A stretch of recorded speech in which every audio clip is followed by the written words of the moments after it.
a senhora Billy por aí um pouquinho mais lo qual tá a situação que o tata tem um pouco de passar é hold health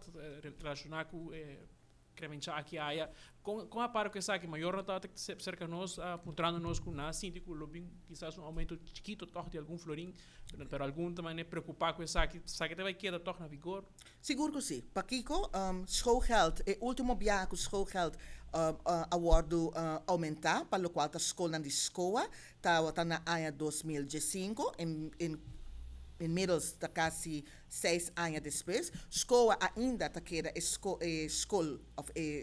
instituição, fundação que está oferecer ensinança e que está mais barata. So, se você comparar com outros schoolbesturen dan, agora que na nos MAVO school está 400, para o qual a basisschool na queda mesmo cost, está 400, pero outros schoolbesturen dan está hopi mais alto que 400 florin que maior nos está pedindo maior dan para cumprir com ele. Não, então está uma reunião hopi ameno, caminha com escola por pone certos diferentes pontos dan de como nós estamos ensinança, não somente para Aruba em geral, mas também para a escola, nossa belichte aqui dentro para o grupo que está junto com o ministro-presidente e formador. Maneira mencionar, a reunião estava hopi ameno, nós toca diferentes temas, por exemplo, com a parte de mas não é um perigo não é um problema para parte não